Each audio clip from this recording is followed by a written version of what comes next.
Di banyak negara, militer umumnya terkonsentrasi di pangkalan besar, perbatasan strategis, atau wilayah yang dianggap rawan konflik. Struktur mereka cenderung terpusat. Komando berada di ibu kota atau kota-kota militer utama.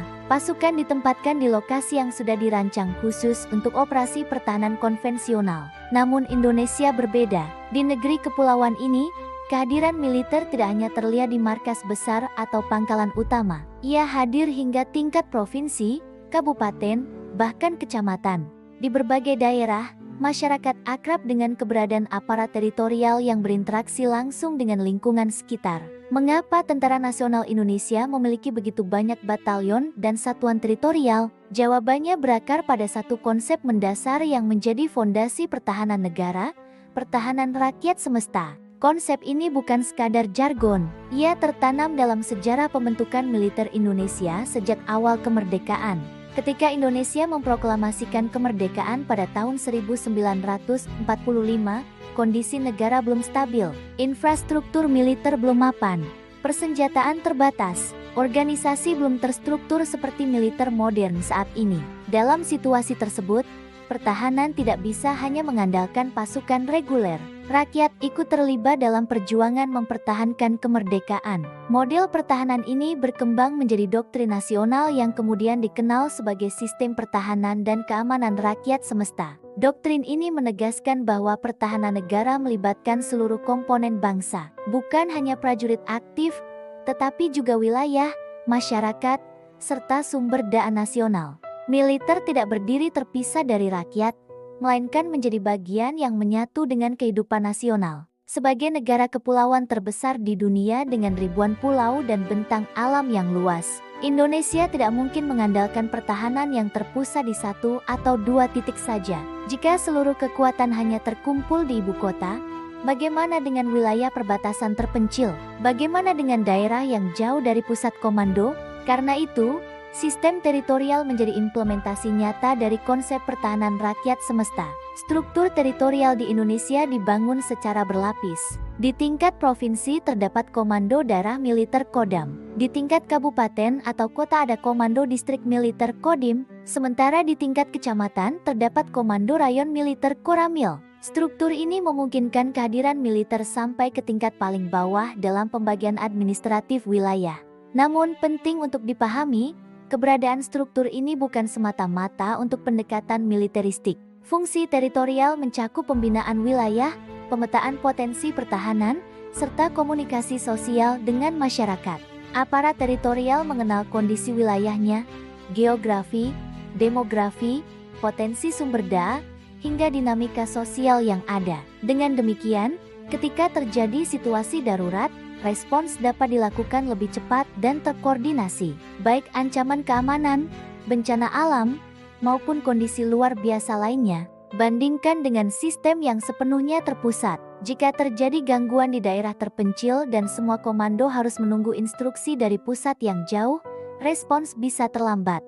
Dalam konteks pertahanan, waktu adalah faktor krusial. Sistem teritorial menjawab kebutuhan tersebut dengan menciptakan jejaring pertahanan yang tersebar namun tetap berada dalam satu komando nasional. Salah satu keunggulan sistem teritorial adalah terciptanya pertahanan berlapis. Artinya, jika terjadi ancaman di suatu wilayah, respons pertama bisa dilakukan oleh unsur yang sudah ada di wilayah tersebut.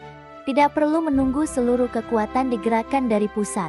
Bayangkan Indonesia sebagai jaringan besar yang saling terhubung. Setiap wilayah memiliki simpul pertahanan sendiri. Jika satu simpul terganggu, simpul lain dapat memberikan dukungan dengan cepat karena sudah memiliki struktur dasar. Model ini sangat relevan untuk negara dengan wilayah luas dan potensi ancaman yang beragam. Ancaman tidak selalu berupa invasi militer konvensional, bisa berupa konflik sosial, gangguan keamanan lokal, penyelundupan lintas batas, hingga bencana alam besar. Dalam banyak peristiwa bencana di Indonesia, unsur teritorial sering menjadi salah satu pihak pertama yang bergerak membantu evakuasi dan penanganan awal. Kehadiran mereka yang sudah menyatu dengan wilayah mempercepat koordinasi dengan pemerintah daerah dan masyarakat. Dengan kata lain, sistem teritorial bukan hanya memperkuat aspek pertahanan, tetapi juga memperkuat ketahanan wilayah secara menyeluruh. Indonesia memiliki karakter geografis yang unik. Wilayahnya membentang dari Sabang sampai Merauke, dari Miangas hingga Pulau Rute. Terdiri dari ribuan pulau dengan laut yang luas di antaranya. Ada pegunungan tinggi, hutan lebat, rawa-rawa, hingga wilayah pesisir yang panjang. Dalam kondisi geografis seperti ini, pendekatan pertahanan konvensional yang terpusat jelas tidak cukup. Setiap wilayah memiliki tantangan berbeda. Daerah perbatasan darat menghadapi dinamika tersendiri. Wilayah kepulauan terpencil memiliki akses terbatas. Daerah pegunungan memiliki karakter mobilitas yang berbeda dibanding wilayah dataran rendah. Sistem teritorial memungkinkan penyesuaian strategi berdasarkan kondisi lokal. Aparat yang bertugas di wilayah tertentu memahami karakter daerahnya. Mereka mengetahui jalur-jalur strategis, kondisi cuaca, hingga pola sosial masyarakat setempat. Adaptasi lokal ini menjadi kekuatan tersendiri dalam sistem pertahanan nasional. Sejarah militer Indonesia turut membentuk struktur yang ada saat ini. Pada masa perjuangan kemerdekaan, satuan-satuan militer lahir dari berbagai daerah. Mereka berkembang berdasarkan kebutuhan wilayah masing-masing. Pengalaman perang gerilya melawan kekuatan kolonial juga membentuk pola pikir bahwa pertahanan harus fleksibel, tersebar, dan berbasis wilayah. Strategi gerilya menuntut pemahaman mendalam terhadap medan serta dukungan rakyat.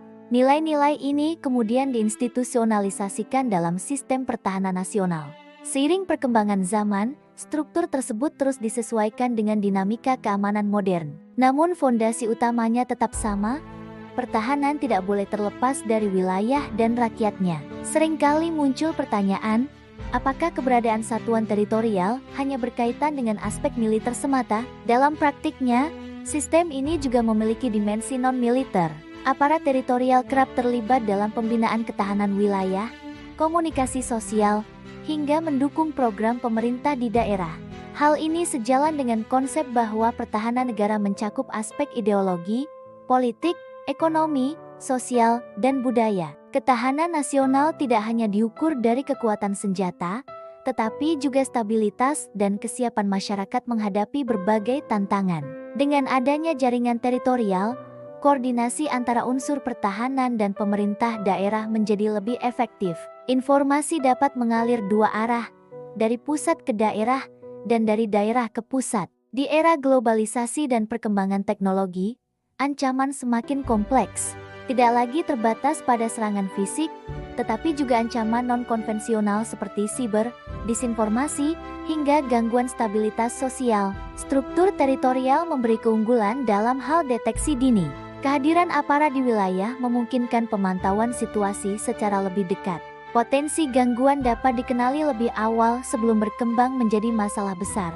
Tentu saja, sistem ini terus berkembang mengikuti zaman. Modernisasi alutsista, peningkatan profesionalisme prajurit, serta integrasi teknologi menjadi bagian dari transformasi yang berjalan.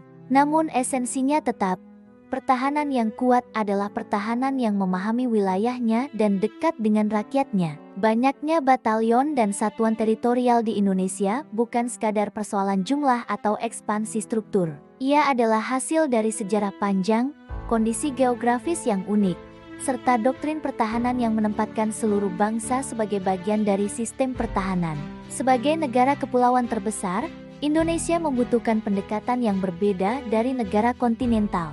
Pertahanan tidak bisa hanya berada di garis depan atau di pangkalan besar. Ia harus hadir di wilayah, memahami karakter daerah, dan mampu bergerak cepat saat dibutuhkan. Pertahanan di Indonesia bukan hanya tentang senjata dan pasukan. Ia tentang jaringan, kesiapan, dan keterhubungan antara militer, wilayah, dan rakyat. Karena pada akhirnya, kekuatan sebuah negara tidak hanya ditentukan oleh apa yang terlihat di garis depan, tetapi oleh seberapa kokoh fondasi yang menopangnya di seluruh penjuru negeri.